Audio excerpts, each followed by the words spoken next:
G'day all, welcome to another YouTube video.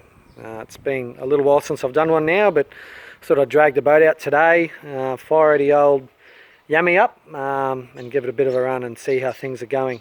This video today is going to be based upon the U-Butte thing you see in screen right now. This is my pride and joy that sits on the back of my CJ tinny, and it of course is a 40 horsepower two-stroke Yamaha.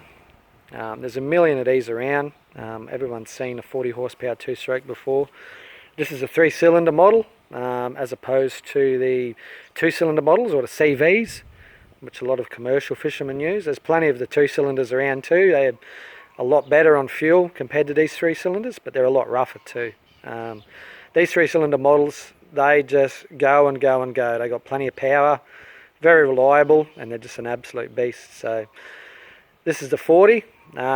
This model here is a long leg model with the pull start and the manual assist trim and tilt, which is down here. I had the manual, or the gas assist, sorry. I had all of this rebuilt not that long ago.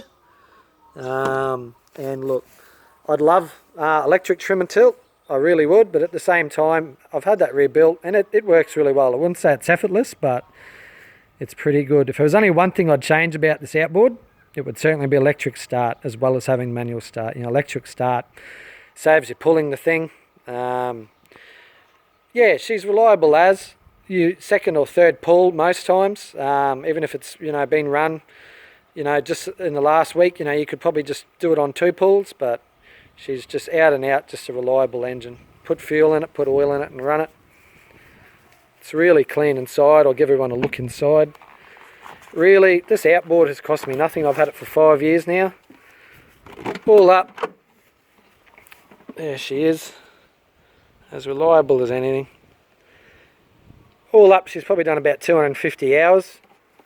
Maybe a little bit more. I've probably put maybe 150 on it, maybe a few more myself.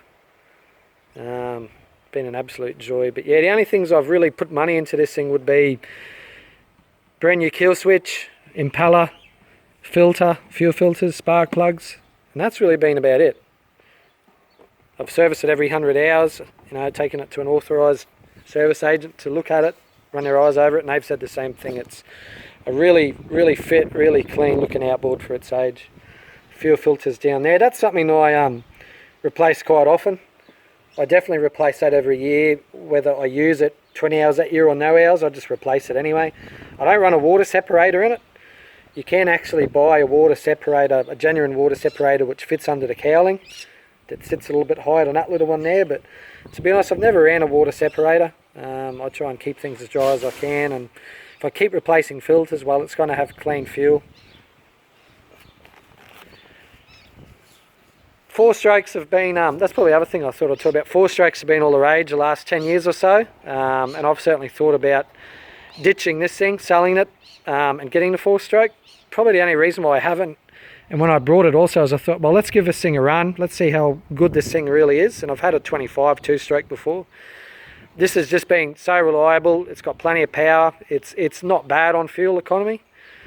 Certainly a 4-stroke would be a lot better, but This is where my thoughts are anyway. Like it's a 4.4 metre tinny, or nearly 4.5 metre tinny.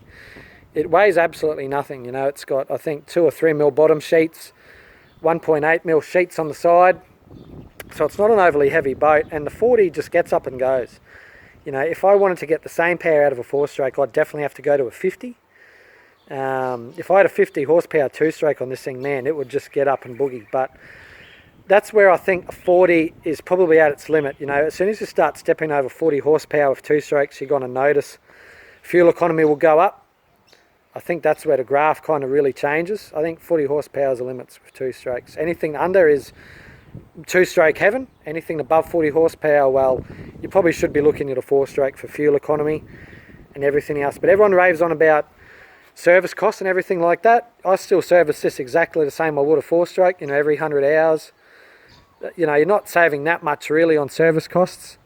You've still got to drop gear oil, you've still got to check the impeller, you've still got to do plugs, everything like that. So cost-wise, service-wise, doesn't make too much difference, but I just think for out and out power and everything you get out of them, I think 40 horsepower and below for 2-strokes is where you want to be.